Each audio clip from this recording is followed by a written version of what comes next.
आज सगळे खूप दिवसानंतर म्हणजे 4-5 दिवसानंतर आता मी लॉंग व्हिडिओ शूट करायला घेतला आहे। तर आता उन्हाळा पण भरपूर आता जाणवायला लागलेला आहे आणि म्हणून आम्ही हा नवीन डेरा आणलेला आहे। यावेळेस लाल मातीचा आणला आहे। गेल्या वर्षी तर आम्ही घेतलाच नव्हता, ऋग्वेद लहान होता आणि त्याच्या गेल्या वर्षी पण ऋग्वेद छोटाच होता, फक्त रांगतच होता आणि त्यावेळेस त्याने तो डेरा फोडला होता। मग गेल्या वर्षी आम्ही डेरा काही घेतला नाही, पण यावर्षी आम्ही आवर्जून डेरा उन्हाळ्याच्या सुरुवातीलाच घेतला। तर 2-3 दिवस चांगलं ह्याच्यामध्ये पाणी भरून छान काय म्हणतात त्याला असं मुरू दिलं आणि आता कालपासून आम्ही हे भरून ठेवायला लागलो आहे आणि चांगलं असं गार पाणी पडतंय। आणि आणखी एक आहे की हे ऋग्वेदच्या पप्पांनी त्यांच्यासाठी घेतली आहे मातीची बॉटल। आता त्यांच्या हातात किती दिवस टिकते काय माहिती, पण हे म्हणजे मातीच्या वस्तू किंवा मातीची भांडी किंवा डेरा बॉटल वगैरे आरोग्यासाठी सुद्धा आपल्याला चांगले असतं। पण एवढंच आहे की ते कशाचा धक्का वगैरे लागला किंवा चुकून हातातून खाली पडलं तर ते लगेच फुटण्याची शक्यता असते, एवढंच त्याचा म्हणजे काय म्हणतात ड्रॉबॅक एवढंच असतं। पण नाहीतर हे आरोग्यासाठी खरं तर खूप चांगलं आहे।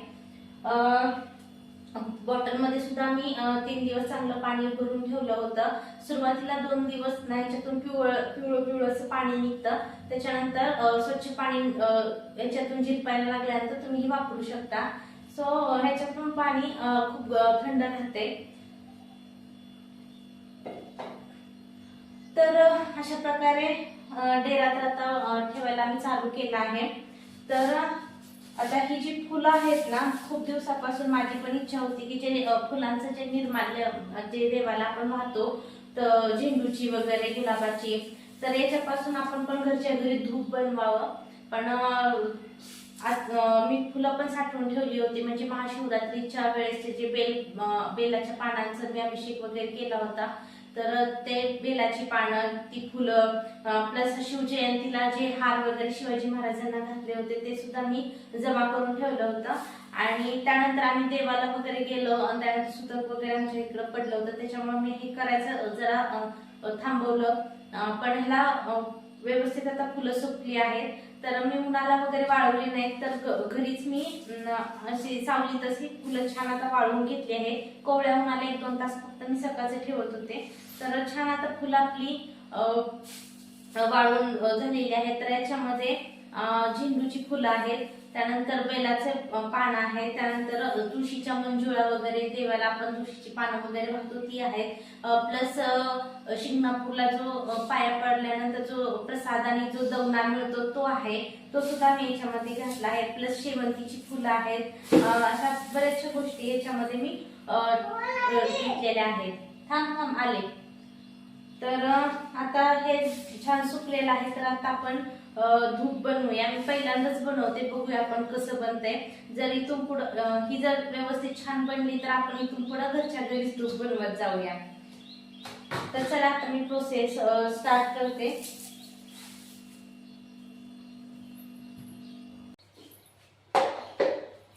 ओके, तर आता सगळ्यात अगोदर आपण जी वाळलेली जी फुलं आहेत ते आपण मिक्सर मध्ये बारीक करून घेऊया आणि त्याच्यानंतर आपण त्याच्यामध्ये आणखी कापूर, हिरवी इलायची 4-5 घेतलेले आहेत, त्यानंतर 8 ते 10 मी लवंग घेतलेले आहेत, 2 ते 3 तुकडे दालचिनीचे घेतलेत मोठे आणि 4-5 काय म्हणतात तमालपत्र, एवढं मी घेतलेलं आहे याच्यामध्ये घालण्यासाठी। पण हे आपल्याला शेवटी याच्यामध्ये मिक्स करायचं आहे।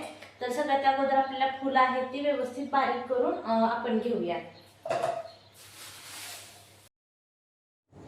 तर आता थोडं थोडं करून मिक्सरच्या भांड्यामध्ये मी ही जी फुलं आहेत ते आता बारीक करून घेते। थोडीशीच घालायची आहेत भांड्यामध्ये, म्हणजे व्यवस्थित आपलं बारीक होतील फुलं। तर मिक्सरचा स्पीड कमी जास्त करत असं आपल्याला हे फुलं बारीक करून घ्यायचे आहेत, म्हणजे जेणेकरून त्याच्यामध्ये काड्या वगैरे अशा काही शिल्लक राहणार नाहीत। तर बघू शकता अशा प्रकारे अगदी पावडर झालेला आहे व्यवस्थित। तुमच्या फुलांच्या जर पाकळ्या वाळलेल्या असतील ना, तर सुकलेल्या असतील तर हे छान अशा बारीक होऊन जातात। हवं तर तुम्ही चाळून घेऊ शकता, पण चाळण्याची काही गरज नाही, व्यवस्थित बारीक होतं हे। आता अशा प्रकारे सगळं मी बारीक करून घेते।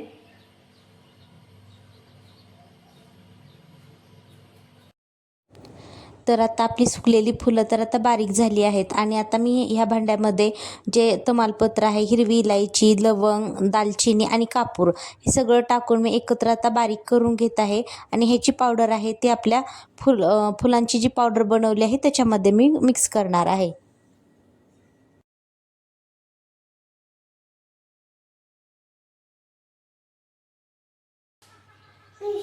तर याच्यामध्ये आपण जे आता सगळं बारीक केलेलं होतं, लवंग, कापूर, त्यानंतर इलायची, ते सगळं आता आपण बारीक केलेलं ह्याच्यामध्ये मिक्स करून घेऊया.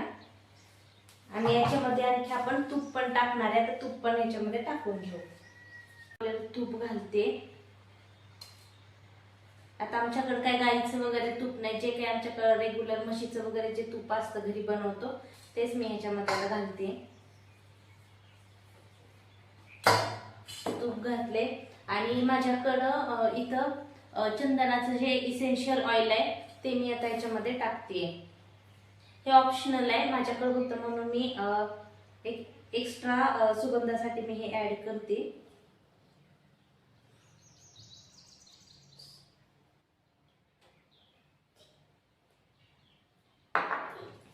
आता आपण हे सगळं मिक्स करूया.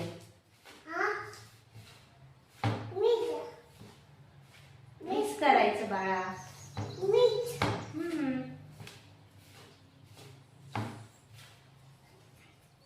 तूप आपल्याला आणखी थोडस लागतंय कारण हे खूप ड्राय आहे.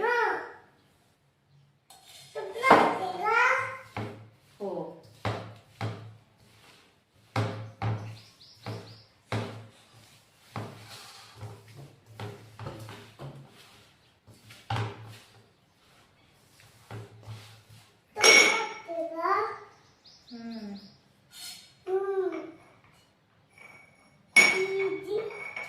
तूप जरा ह्याला जास्त लागते. ह्याच्या आपल्याला धूपच्या आकाराच्या ज्या त्रिकोणी कांडे असतात ना ते बनवण्यासाठी ह्याला बाइंडिंग येण्यासाठी तूप जरा जास्त लागते. शांत ऋग्वेद.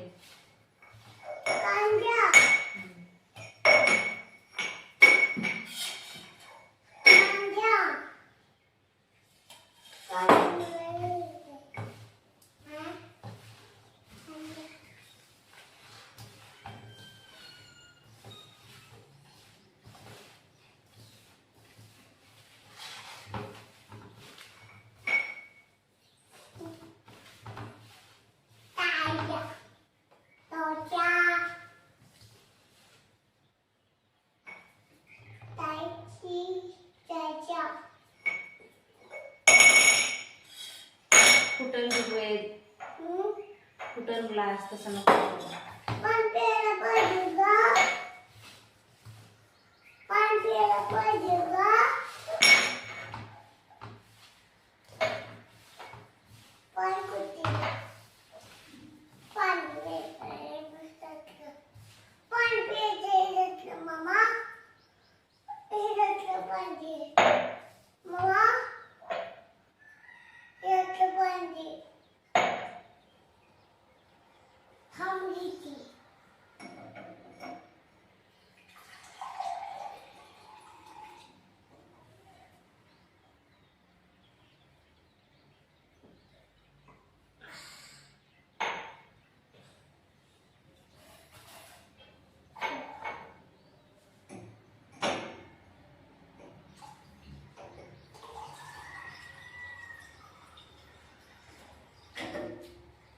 तर अशा प्रकारे हे अशा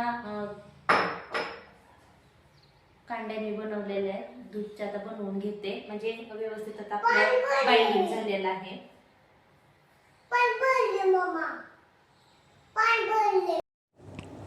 तर आत्ताच मी हे धूप बनवत होते तर मधूनच मला आता उठावं लागलं. हात धुवून ऋग्वेदला अगोदर पाणी वगैरे दिलं आणि तो आता आजीकडे खेळायला गेलेला आहे.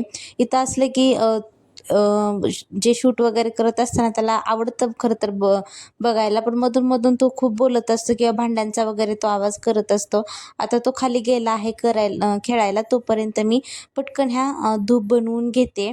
आणि हा धूप बनवताना म्हणजे थोडंसं ओलसर असलं ना पटपट होऊन जातं. म्हणजे तूप थोडंसं जास्त घातलं ना ह्या पटपट आपल्या कांड्या बनवायला पण सोप्या जातात. तर आता चला मी पूर्णपणे आता ह्या सगळ्या धूप बनवून घेते आणि नंतर तुम्हाला भेटते. तर फायनली आपल्या हे धूप सगळ्या बनवून झालेल्या आहेत. खूप सुंदर अशा बनलेल्या आहेत धूप. एक गोष्ट लक्षात ठेवायची की आपल्याकडे थोडंसं स्ट्रॉंग वासाचं इसेन्स वगैरे किंवा दुसरं काही असेल तर ह्याच्यामध्ये तुम्ही मिक्स करा. जे अगरबत्ती वगैरे बनवताना जे काही लिक्विड वगैरे वापरत असेल ते जर थोडंसं तुम्ही ऍड केलं ना याचा सुगंध खूप छान येईल.